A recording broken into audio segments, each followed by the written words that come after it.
Right. Good morning, everyone. Good morning. Good morning, everyone who are with us over the internet. Sounds good to be back here on a Sunday for another lecture. Today, we're going to have a very interesting subject. We're going to be talking about after death, right? And what really death is. And we're going to have this lecture by our friend Joyce. But as always, before we start our lecture, we're going to have our initial prayer with our friend Patrick. Our initial prayer on here.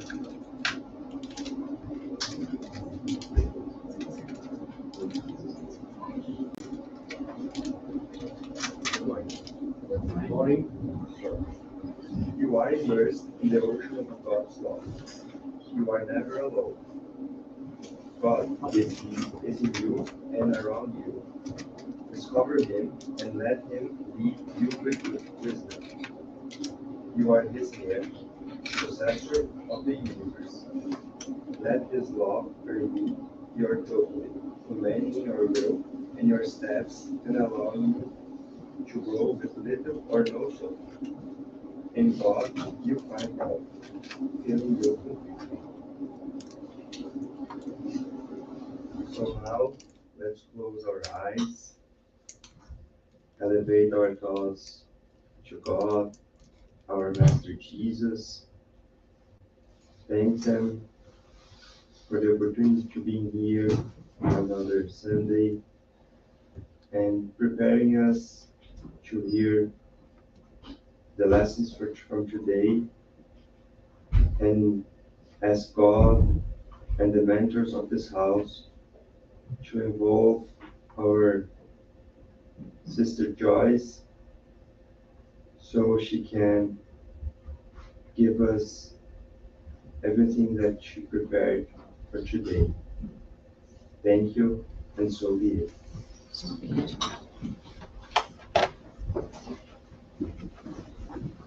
All right, good morning. Good morning. Thanks everybody for coming and joining us, including those through the internet. Thank you. And again, if there is any questions or comments, we're gonna address them at the end of our lecture. So you through the internet, if you have any question or comment, just write it down. That we're gonna read them at the end. All right, my friends, here we are to talk about this topic after death. It's a topic that probably in the past, uh, we, like humanity in general, were discussing this a lot more because everything wasn't unknown, right? It still is in some way, but I think as we evolved as a spirit, and as humanity evolved, many of questions were a little bit clarified, and of course depends on how much you studied, your understanding, that help you understanding better this topic as well.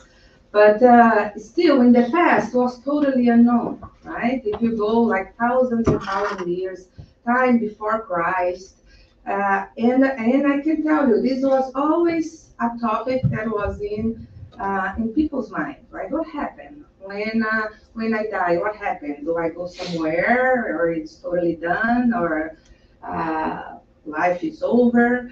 And obviously, that contributed a lot to the fear of that, right? And we still have that, even as spiritists, even those who studied deep spiritism, still has a little bit of hesitation sometimes when we think about that. But when we start to understanding more about what that means, obviously that fear decrease. The knowledge brings us more light and decrease the fear. Since we understand that as spirit, we are an immortal being. So life will goes on always, right? And then we kind of change a little bit, not more the fear, but sometimes maybe a little bit of sadness due to the separation that is going to happen when you transition to the spiritual world.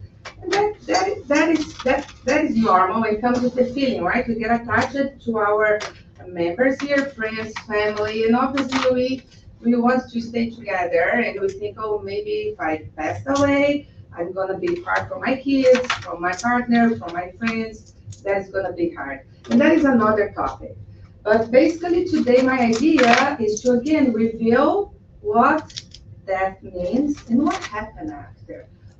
And basically I will try to do the same process as Kardec did through his books, through the basics books. Like, and you can find this topic because obviously it's a very popular topic for everybody. So Kardec explored that quite a lot in all the five books, pretty much. But you can see, you can read a lot in the Spirit's book, in the Gospel according to Spiritism, and in Heaven and Hell. Probably those are the three that go more in details about this. But basically, one of the things that I like most in Spiritism is when you start to read all those books, you will see that there is not a single moment that Kardec translated all the message that he received from the spiritual world. Not in a single moment he translated as something like this. This is the truth, and this is what you have to understand. All the ideas that Kardec brought to us was in a process of thoughts. They make you, as he bring up new concepts, he brought it in a way to make you think about it and to make you get to your own conclusion. And that is amazing because that is exactly what the rational faith that Spiritism defends so much, that is what it means, right? Because at the end, you're gonna get into the conclusion. And when you are able to go through that thought process and that makes sense to you, nobody is able to put that idea down because you have a strong faith now and a strong understanding because you can justify your ideas and your knowledge in any circumstances. It's not that someone came and imposed that idea to you.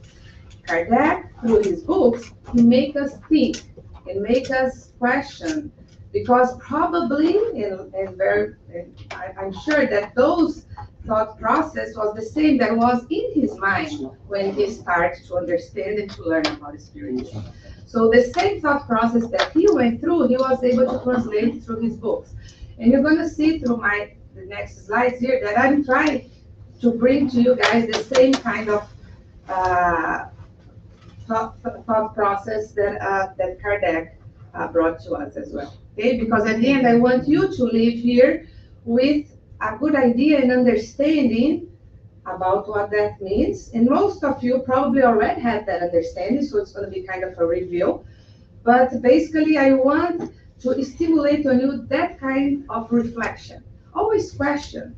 Everything that you read, question, does that make sense? Why is not that? Why is this and not that? And you see that only when we start to understand that, yes, it makes sense reincarnation, it makes sense multiple lives, that concept becomes a lot more strong in us, okay? So when we talk about that, many questions come to our mind, right? Is there life after death? What are we going to become? What's going to happen? Is it going to be a better life, or it's going to be worse? What are we going to deal with in this transition? How that's going to happen? And those questions pretty much stay in our mind and bring us that fear. Oh my God, what's going to happen? Bring the fear to us, and also when we have a loved one that is discarnating, right? We also care about that, and we said, oh, what's going to happen? If it's our parents, our kids, or anybody that is so close to us that is going through this process of discarnation, we come to this, right? What's going to happen? If this is going to be the end, or what's going to happen, right?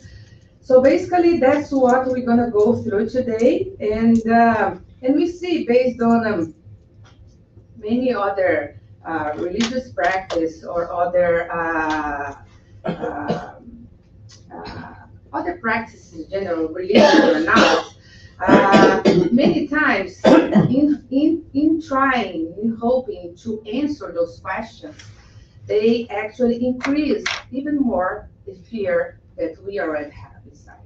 Because if you really start to believe that the life is just this and it's over, you say, oh my God, so it's done. I'm gonna go into a hole, a black hole, and disappear when I pass out. This make it a lot more difficult, especially to deal with a loved one discarnate, right? Or yourself when you are facing a chronic disease that you know that your time is coming. If you have that idea that I'm just gonna evaporate and disappear after, this really does not help. The same way, if you believe that there is an afterlife, but I'm going to be in an eternal suffering or an eternal happiness, this also brings many of anxiety on us because we start to question, am I going to be in the heaven or in the hell? Oh my God, if I go to the hell, am I going to be there forever? So what is the justice? So many other practice or beliefs, they have those kind of ideas that increase even further that fear, and that's what we are trying to clarify today as well. When we study Spiritism, basically in a very simple way, and we can see that idea in Heaven and Hell in the chapter 7, that is what we go through, and that's the idea that Spiritism brings to us. You come to life, we know that our incarnation, being in the material life, is our best school to help our spirit to grow. So basically, we come here, we experience this life, we make mistakes. So once and this can happen even during the life, but it becomes more clear to us as a spirit when we pass to the spiritual world. We see the things, everything that we've done in a more clear and open way. So we go into a deep regret from the mistakes we've done, right? And then that directs us to go through some atonements, some trials in a future life, because those trials, those difficulties, those challenges is what's going to direct us through the reparation process. So, and understanding this cycle makes a lot of sense and help us to understand the main idea and the main law that God is all just in love, right? Because if there was no divine justice, this wouldn't make sense. It only makes sense when we believe, yes, the divine justice is above us, no matter what. And that's why we need to go through that process. If you make a mistake, you need to repair it. And the only way you're going to repair it is by going through that same process again for you to repair through your actions, through your feelings, through your new choices. That is the process that you need to go through to really change from inside. And after going through that, then at least that part you are over. And obviously, none of us are perfect spirits, so we're going to make other mistakes. And then that's why that cycle keeps going on and on until we reach the level of perfection. And as a spiritist, we all understand that we're going to get there. We don't know for how long. Some people will get faster than the others because it really depends on how fast you go through that cycle, right? Because every time a new mistake is done, we need to come back and go into that again. But also, at the same time, that it might give you, this concept might give you that idea, oh my God, I will need to come and I will need kind of suffer to repair this. But also, it gives him, for me, more consolation than anxiety, because it also gives to me the idea, I will have another chance. I can forgive myself, I can forgive the others, because I'll be able to come and repair this. So that feeling of consolation helps a lot any spirit that is in this process of transition. Because when we go through a traumatic death, that is all of a sudden, we don't have much chance to go to that thought process. But all those that are going through a slow discarnation, either because they have chronic disease or any process that is slowly, they are feeling that their time is coming, I can guarantee that their mind is going through all the things that they've done in life. And many regrets come, many questions come when you are going through that process, or you have a loved one going through that process, and you understand that you're going to have another chance to redo it. That gives a huge consolation and peace for that spirit to go through that transition a little bit more peacefully than painfully. Okay, so that's why also it's so important to understand this, because the consolation that this can bring is amazing. It really helps us to understand, because no matter what, you believe or not, this process will happen, right? There's no way not to happen, because it wouldn't make sense. And that's and going through that thought process of asking why this, why that I'm gonna go with the next slide, will make you realize that yes, this will happen no matter what. You yourself gonna get to that conclusion too. Okay? So based on this, it comes again to that idea, right? That God is a judge. And many practices and beliefs, religious practices and beliefs, still go to that image, and many people still have that concept in mind that God is a judge, he's looking at us all the time, what are you doing?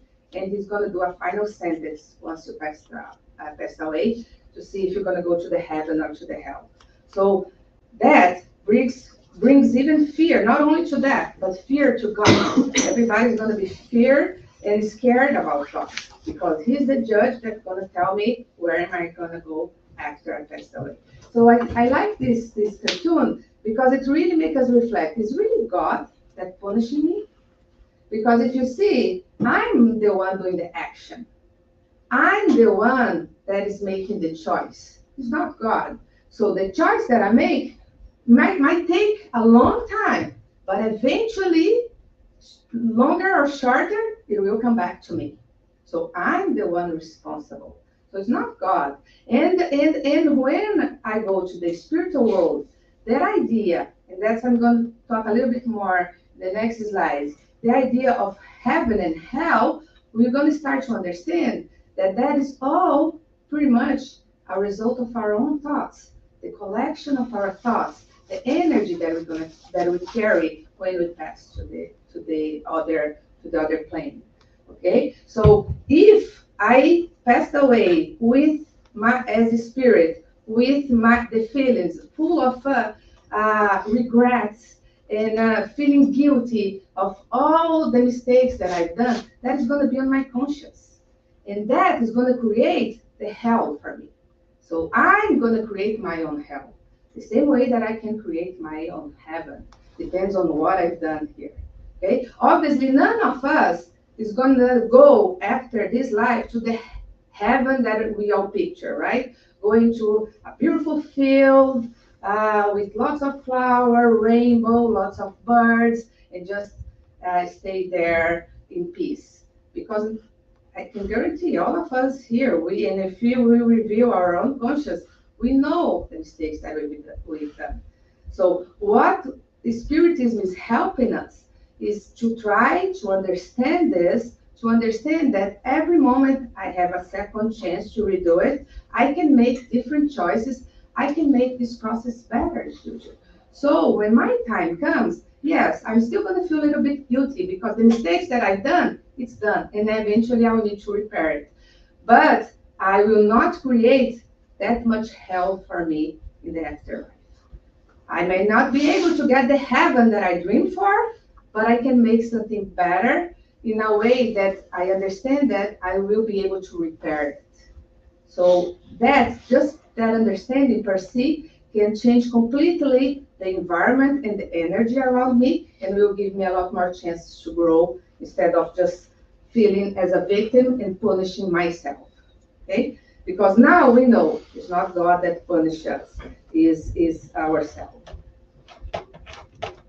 So, and then it comes again when people think about heaven and hell as a physical space, right? This is just a simple shot of the universe. And this is obviously doesn't include the universe completely because it's just impossible, right? But where is heaven? In all that, where is heaven? So we need to stop trying to think in heaven and hell as a physical space, and start to understand that I'm the one that's going to create my heaven or my hell. There's not a specific space that I pass away and I travel to that. Okay? I need to create it. Okay? So, again, going back to that process of thinking and reflection, I invite everybody to read the Spirit's book, the question 222. It's more actually lots of reflection than a question per se. It's a long answer, lots of comments. And basically, it talks exactly about the lecture today in summary, because it goes over everything that we are discussing. This question pretty much discuss about the afterlife, what happened after death. And it brings us all that possibility. And what was done in such an incredible way that Kardec actually started by saying that he's going to answer this without the spirits initially, without any input from the spirits. Just as a person, a neutral person, let's say I don't believe in spirit, I don't believe in this afterlife. Let's try to think about it, the possibilities, right? So if you think about the life and the afterlife, we have a few options. You might think that the life as a unique experience without afterlife, as I mentioned initially. So it's just this moment here. I'm born in this body. So basically my spirit, if I believe in spirit, it's just created with my body. Or if I don't believe in spirit at all, it's just this physical body is going to live for a few years, whatever. And when it's done, it's done. Okay, so that brings us that question. Does that make sense? Think on that. So why do I need to be good? Why do I need to help others? Why do I need to do anything for anybody? This concept just increases a lot of selfishness in general, just for see, right? Because I believe that life is just this. Once it's over, I disappear. So what I'm going to do, I'm going to do the best for myself. I don't care of anyone else, right? Because it's just this moment, and I know when it's over, nothing else happened, it just disappeared, right? So, and then, if you have that belief, I question, how will you explain that some people are poor, some others are rich? Why do you explain that some people live in high developed cities, have access to all technologies and everything, that human beings already developed and discovered, and others still live in villages that does not even have water, right? Does that make sense? What is the justice on that, right? If I believe that life is just this, how can I explain these discrepancies? How can I explain that somebody is born with a disease? How can I explain that somebody has a severe disability? Hunger, pain, why some are so fortunate and have like a life of a dream in our material eyes, right? And others suffer too much. So this concept brings lots of questions and actually increase a lot the anxiety and the fear on us, right? We're not able to explain. So every time that we have a concept that you cannot explain when somebody questions you, that concept is weak. It must have some flaw in that. It must have something. Or you may not fully understand what's going on, right? And basically, again, this when you read the Spirit's book, this passage on the Spirit's book, Kardec goes exactly through this. He's kind of invite you to think about it. Does that make sense? Okay. So the other option is life as a unique material experience. And yes, I believe I'm a spirit and I'm an immortal being. So I come to this life, I have this experience. When it's over, I'm going to live forever as a spirit in the spiritual world. So I either go to heaven or hell. I will go somewhere, right? And we'll have an eternal life over there. But again, it brings, again, the same question. But that means that if you make a mistake here, you'll not be able to correct it. You're going to suffer forever with that feeling of guilty. And in that hell that you're going to create to yourself. And again, this concept comes with the idea of God as a judge.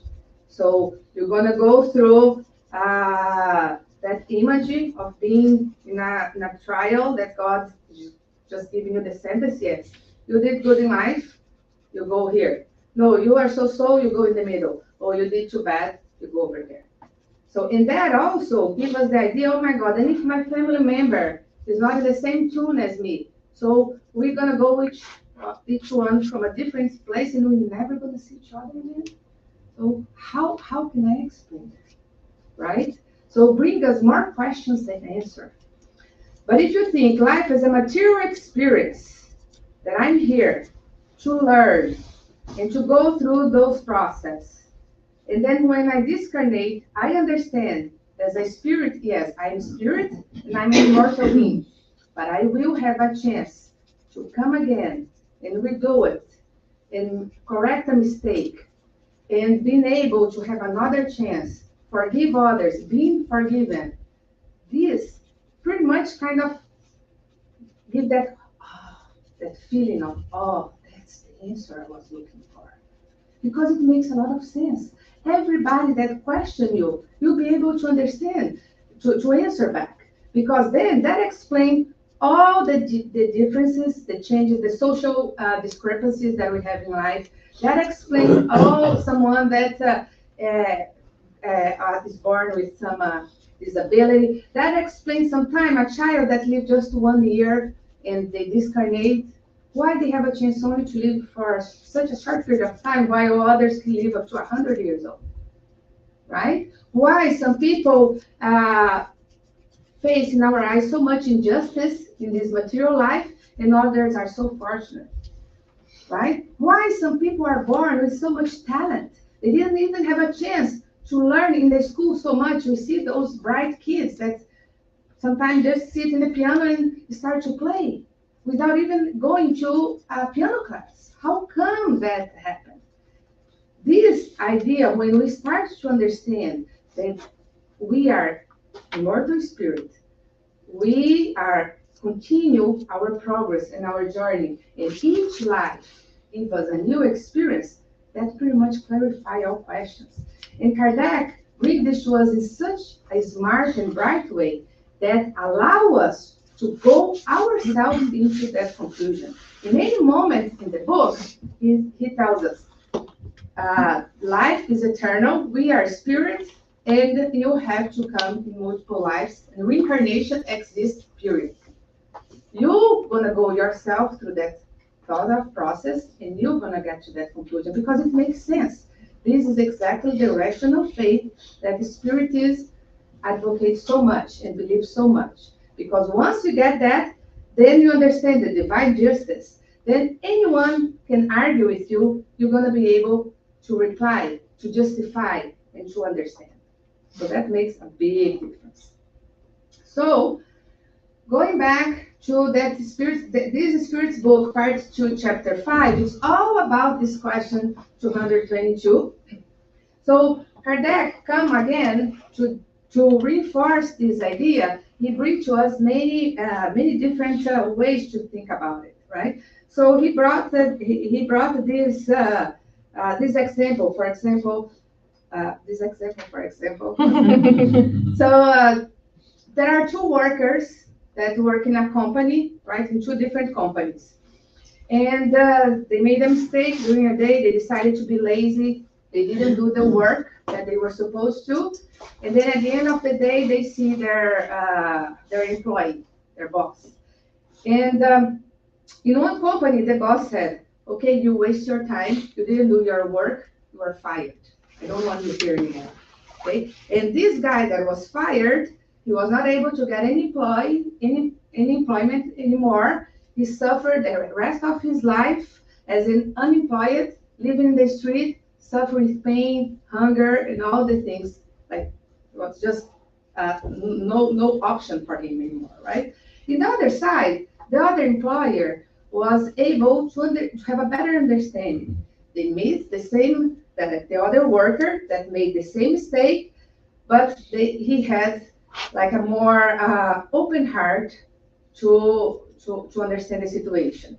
the same time, he does not just forgive the worker. He said, okay, you make a mistake, you were lazy, you didn't do your job. So that means you owe something to me. You're gonna need to work 2 times more to repair that, but I give you the chance to redo it, correct your mistakes, and I still give you, if you show me that you're changed, I still give you a chance to be promoted, to like increase, like get a better position in this company.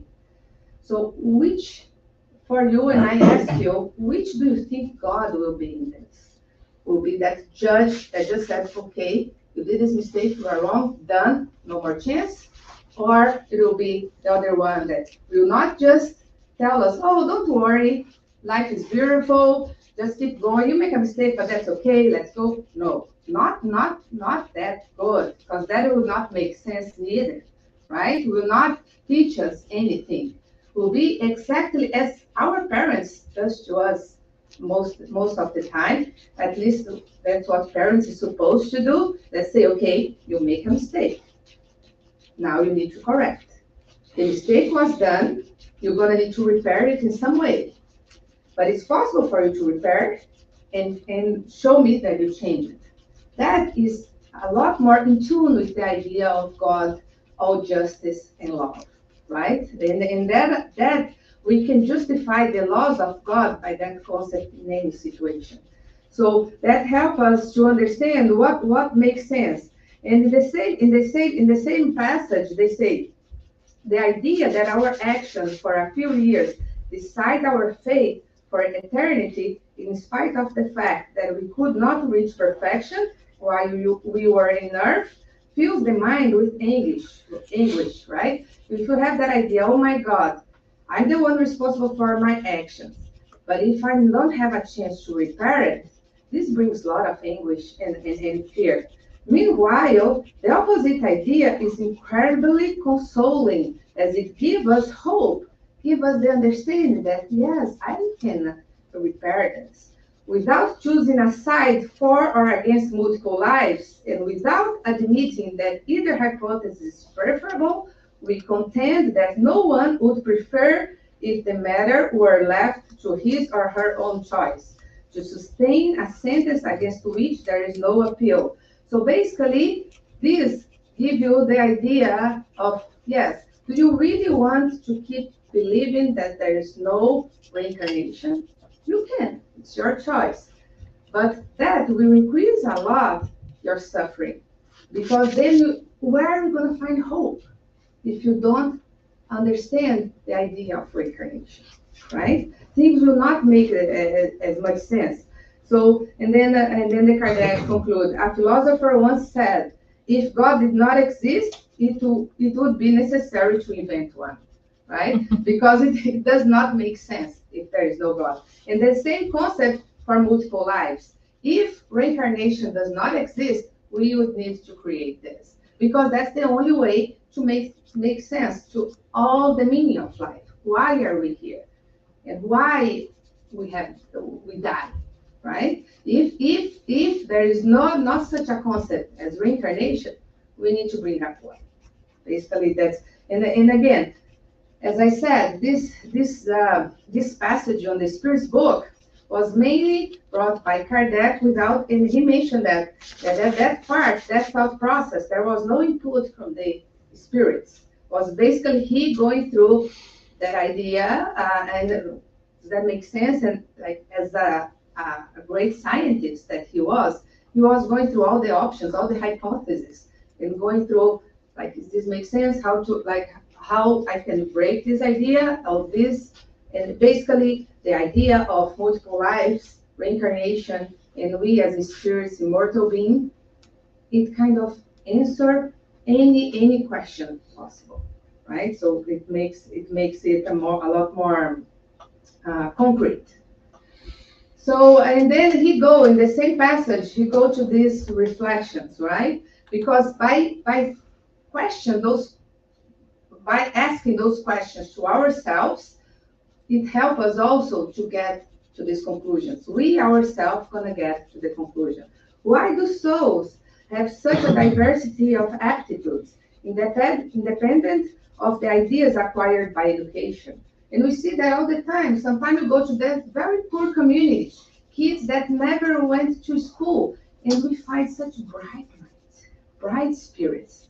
Those people must have learned somewhere in another opportunity because this life didn't really have the gift gave them that ability to do so good. We see examples like that all the time, right? From where does the special aptitude for certain arts and sciences exhibited by many children at a very young age originate, while others remain inferior or mediocre for their entire lives, right? So how come some are so bright at such a young stage? From where do some individuals derive the innate or intuitive ideas that others lack? Why some people just have that idea, oh my God, I can do this and make fire, or I can create the lamp, or like the electronics that we have, the internet, and make this. Now there is that science is progressing even more. They're trying to find ways to use make diseases that was before incurable. We are trying to figure out how can we make this, what change I can do, what kind of therapy. And that also always starts with some bright idea, somebody that is like, oh, I'm going to test this. Where did that idea come from? You know, that must have been from previous experiences. From where do some children derive an instinctual gravitation toward vices or virtues? And this is mainly also help us to understand how coming. I'm pretty sure you all gonna agree with me. In your house, you between your siblings, or if you have kids, look at your kids. They were born in the same place, under the same circumstances, like in the situation that they were from the same parents, having the same opportunities. How come they are so different? You know, like ones are more calm, another one is very agitated, the other one is very anxious. Some love music, the others hate arts and but prefer sports. And you know, some are easygoing, some are just rebellious. Why? Why we have those differences? They are like if I believe life is just this moment, and they were born with that body, and it's just this, they should be the same, like robots, because they were in the same, from the same kind of shape, right? In the same environment, exposed to the same circumstance. They should be the same, but they aren't, right? Why is it that some people, dependent of education, are more advanced than the others? And so on. By asking those questions to yourself is a way that Kardec invites us to get to your own conclusion. I don't need to come here and tell you that reincarnation exists. You yourself gonna understand that. And that is gonna help you to understand what happened after life. Okay? And again, the next is continued at the same part of the Spirit's book, saying again, reinforcing again that people will understand that they are responsible for their own actions and that each action has a consequence when they understand about the afterlife. And that helps them also to understand about God's justice, right? And help giving the consolation that, yes, I'm going to get what I'm planting here. What I'm choosing here is what's gonna that's what I'm gonna meet when I'm gonna go to the spiritual world. And the same thing, just to reinforce, the Kardec mentioned, we have discussed this subject without referring to any of the Spirit's statements because they do not constitute an official authority for many people. So many people does not believe in spirits, right? So if we explain this to someone by saying that, yes, we got this message from a spirit, they might question, I don't believe in a spirit. So we can go through this process without any spirit coming and give us the message, right? And so in summary, the theory of multiple lives is the only one that explains what is otherwise inexplicable. It is comforting and it complies with the concept of fair justice perfectly. It is the life preserver that God throws to humanity. So basically, it gives us a lot of consolation and decrease a lot our fear about the aftermath. And again, same concept is clearly for everybody in any religions, everybody that believes in the Bible and have the Bible as the guiding book. They see that passage. It's clear for those who want to see, right? When Jesus meets Nicodemus and he brings this concept of reincarnation, right? And Jesus clearly said, very truly I tell you, no one can enter the kingdom of God unless they are born of water and the Spirit. Flesh gives birth to flesh, but the Spirit gives birth to spirit. You should not be surprised of me saying, you must be born again. So this interaction with Nicodemus is very popular, and I'm sure all of you have heard about it. So I just bring that again to reinforce that. And this again in this part of the Spirit book on the question 222, Kardec again mentioned that because that is a clear moment that Jesus himself clearly showed the humanity at that time that, yeah, we need to be born again. Obviously, at that time for Nicodemus, it was lots of puzzle, right? It was a very new concept. But that was the beginning of this idea that was starting in the society. Okay? And as I mentioned to you guys, Heaven and Hell is a great book to understand the meaning of life and what is about this passage of dying, the process of dying. It's divided in two parts. So basically, especially the first part, it talks a lot about the fear of death, about Spiritism, how Spiritism understanding about heaven and hell. And in summary, is basically what I told you here, that there's not such a physical space. Basically, the heaven and hell, or the heaven or the hell that you're going to face in the afterlife will be exactly a collection of your thoughts, your ideas, your energy, your vibration. And we see many books, because now we are lucky enough, especially after Chico Xavier, but many other mediums already brought to us books, but especially Chico Xavier brought to us many, many books that he received communication from the spirits showing how is the life on the other side. And they describe that in many different ways when we discarnate. Like our thoughts, our ideas pretty much create such an environment around us, right? That can be colorful or can be all black. Depends on the energy that we carry. So, and that is all a collection from what we've done through this experience on Earth, right, in our life. The second part, it mentioned more about reports from different kinds of spirits. So again, reinforcing all the concepts that were explained in the first part. So we see happy spirits, we see suffering spirits, suicides, we see what they are telling us. How was for them that passage, the transition, the death? How was that process of discarnation?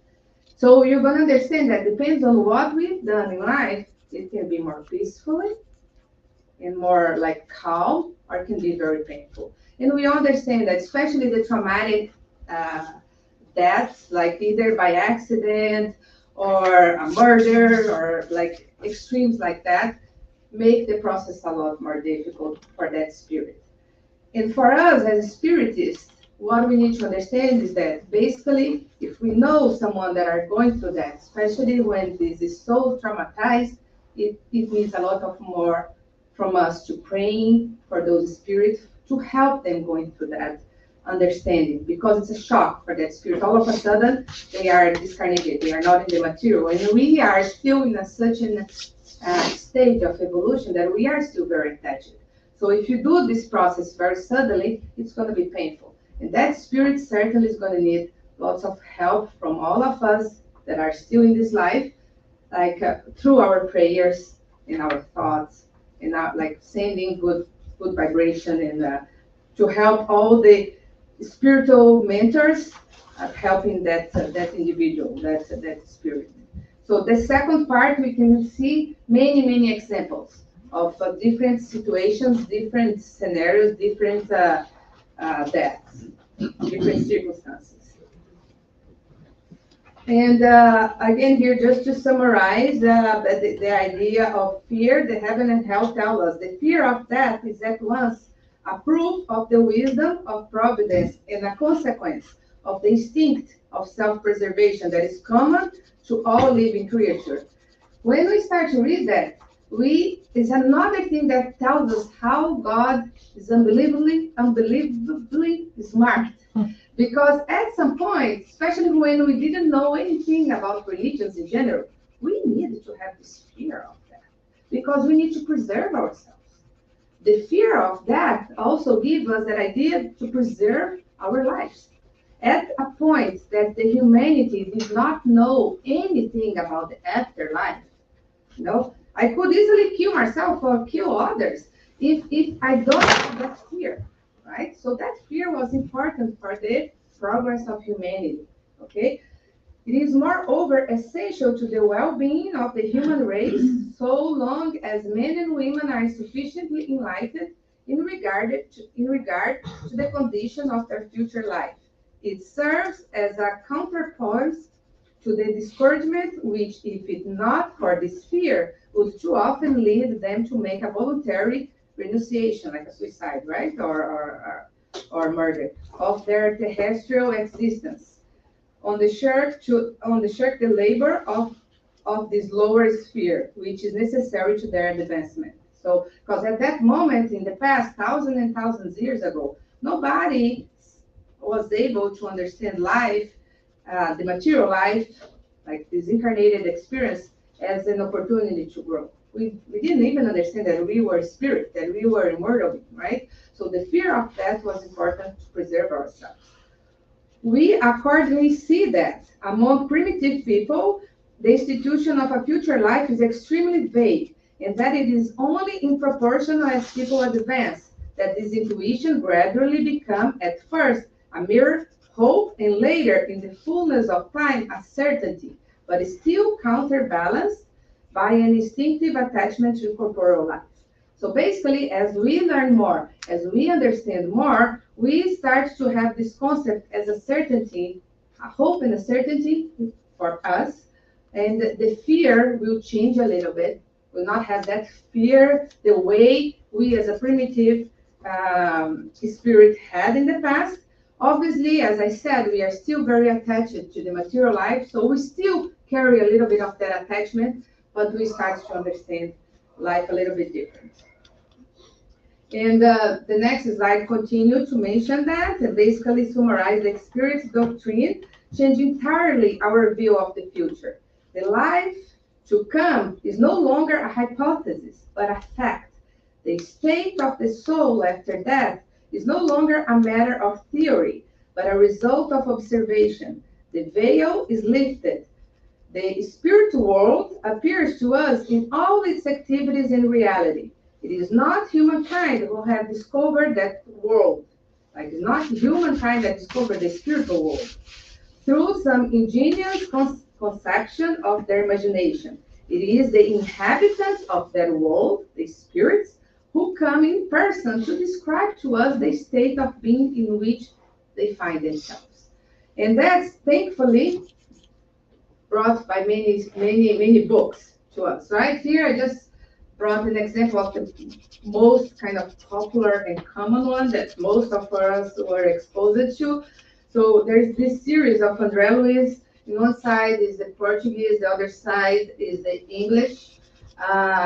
In the English side, I just realized after that there's only 11, but all the 13 books from André Luiz are translated to English, okay? So the English side there is missing the Missionary of Lights, and I forgot which the other one. I think it's Sex and Destiny. Anyways, all the 13 books from André Luiz is basically was brought to us exactly to as a way to explain to us in simple way, easy reading, like what happened actually. So André Luiz was incarnated on Earth at some point, and when he discarnated, he described through those books, through the hands of Chico Xavier, all his experience. So it's amazing. For those who never have read, I hugely invite, because I think they are very interesting. Each book has a different concept, different, is focused on different ideas, but they all pretty much mention what happened in the spiritual world, what happened after that, and also tell us how in the afterlife we are still very connected to the earth, to our loved ones here, and that continuous interaction that happens between the spiritual realm and the material life. So it's a very, very good sequence of books that is simple and easy to read that I think everybody should. And I think my last slide is not going. It's not going? Yeah, now it is. So basically, Emmanuel, through Chico Xavier, also brought this idea within the Christian Spiritist view. Heaven, hell, and purgatory start within ourselves. The happiness of the acts of goodness are the foundation of heaven. So we create our heaven by our happy, nice, and kind acts. The evil intent is the flooring for the purgatory, and the evil acts positively performed will bring the remorse, which is the beginning of hell. Because the beginning of hell that we create to ourselves comes exactly from the remorse, the guilty that we carry from our own mistakes. But having that understanding that life goes on and that I have a chance to rebuild, give us the consolation that we need to move on and start again. And maybe next time I'll be able to have like a little easier life, or maybe a better situation than what I'm facing right now. So basically, there's an idea. If you have a trouble, repair that now, because otherwise you need to come back. It might be a little bit worse. So be responsible for your actions and help the others that don't have the same knowledge. Help them go through this process of dying, because we all know our time will come. We all gonna do this transition, right? So understanding that the spiritual world is waiting for us, and it depends on me to what I'm gonna face in the other side. It gives me a lot of empower me to make the right choice. Okay? Thank you very much, and it's time for the comments, questions. Thank you very much for the lecture. Any questions from Richard? Any comments or questions? I do have three. Sure. I had a boss, Christian, that discussing about religion once, he told me, I do have very hard time understanding the life after death, right? Understanding reincarnation. The concept of reincarnation was very difficult for him to understand. I the opposite. So I have to pay extra attention on my words to do not hurt anybody, right? But I think, Joyce, you did a fantastic selection of passages to help individuals to understand reincarnation concept. So for anybody who would like to understand more, I would get access online again to go through the passages that you just give. Very dense, but I think the selection is fantastic. Very well done. The only thing that I extra point that helped me quite a lot was understanding eternity.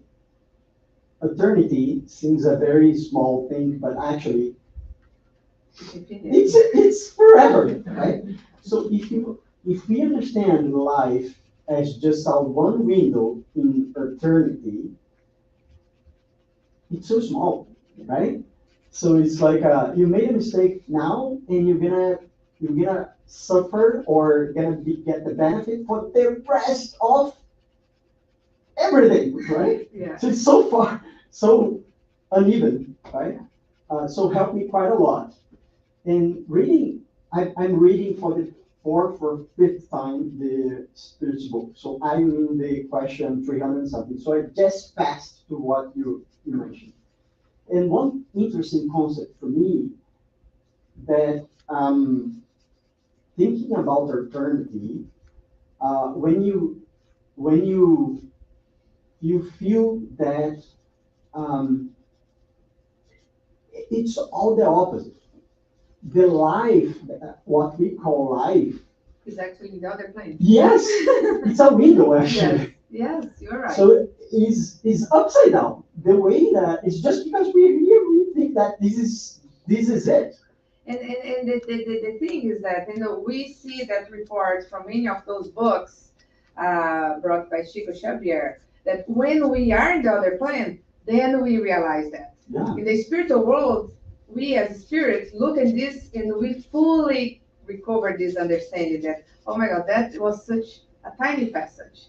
Life is this. And in the spiritual world, there's no way to hide the things, the feelings, hiding feelings, and pretend to be someone that you are not. All those things that we do here in the material life, we cannot do in the other side, right? And things are more open. Obviously, it varies also because the spiritual world, there's also different levels, right, of planes, like more evolved and less evolved. But still, it's a life that is more open. Like you need to be true to yourself. There's no way for you to hide anything. So that's why we continue to evolve there too. And the interesting is we are listening the novel that you are, I forgot the name now. Renuncia. So it's like Renunciation. so basically we are listening soap opera about spiritism. We do this every day. And the interesting piece is when you are in the other side, you are afraid of coming to life. So here we are afraid to go to the other side. Yeah. They are afraid to come here and make mistakes. And it's interesting that you point that out also, Renuncia. because on the books, when they are planning for an incarnation, it's exactly like you said. The spirits there, they go through the same kind of process than when we are losing someone here. They also are a little bit sad because they're going to miss their friends there in order to incarnate to come to this school here, right? So it's kind of like a very similar process because although they know that it's not going to be the end of the world, they're not dying, but they know that's going to have that moment of separation and anxiety and all that goes, obviously, again, more evolved you are as a spirit, less you have that. But for example, Jesus, for sure, when he incarnated, he had no concerns or no anxiety at all. But we cannot compare ourselves to him, of course. But just saying that less evolved you are, you have a lot more anxiety too also, because you know that once you come to the material life, you're going to face many challenges. It's going to really go trigger your weakness and your vices, and it's going to be a real test, right? It's like going to school for an exam.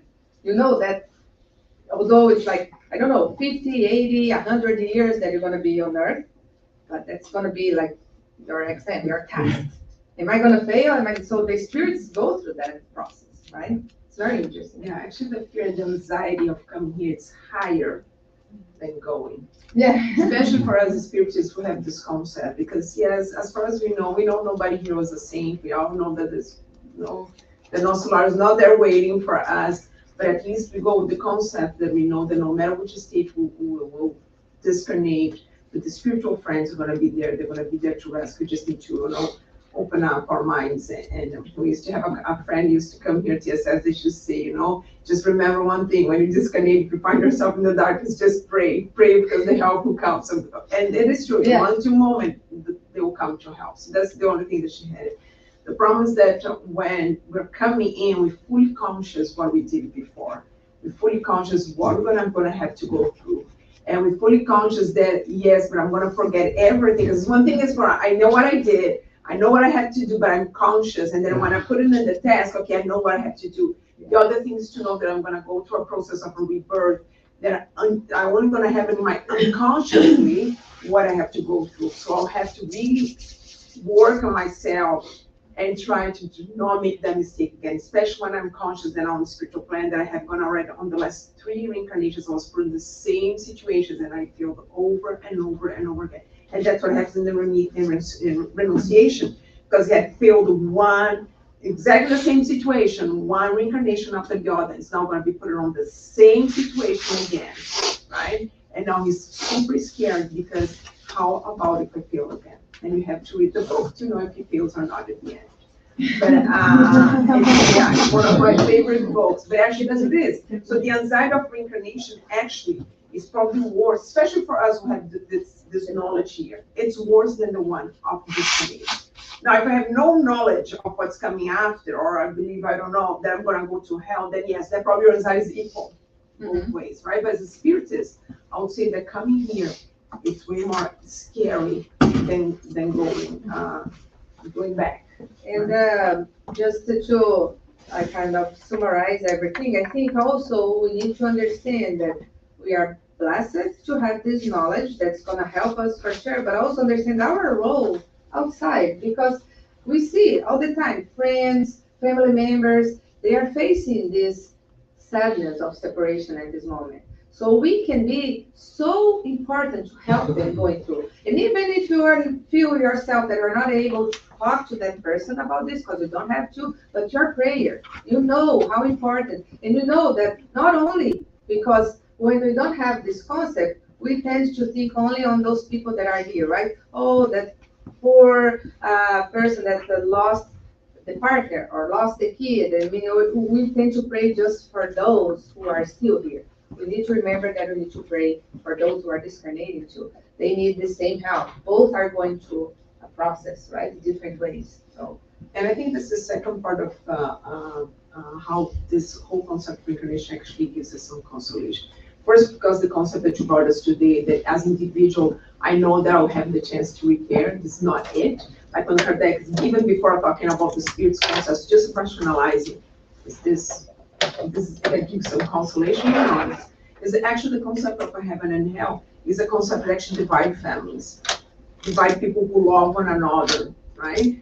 Because I may go to heaven, but Joyce may go to hell. Sorry, Joyce.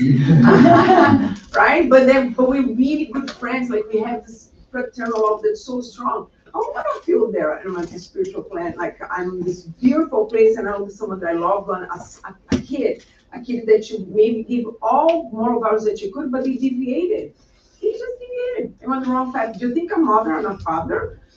Think about a father reincarnated. Do they like to see their kids in jail?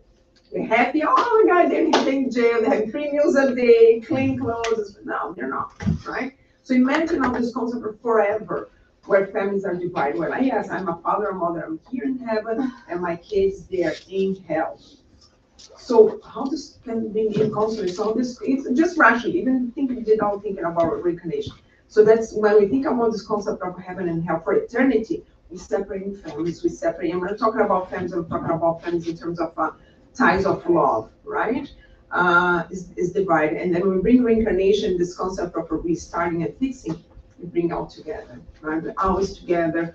So that's another aspect, not only in terms of us as an individual, the aspect that, yes, I made a mistake, I can correct over and over and over again, like in the book Renunciation, and also I can be connected for eternity, like for eternity, because that's the word that's very important, eternity, never, because what God united, the man cannot separate, and that is exactly what Jesus meant. Is when the people are attached to by the ties of love, nothing can separate them. Not the fact that you incarnate and discarnate, we both incarnated, both discarnated, it doesn't matter. The connection is always there, right? And the renunciation is not even incarnating anymore on the planet Earth, yes, but she's connected by ties of love with Carlos, right? So, and that's where the book starts.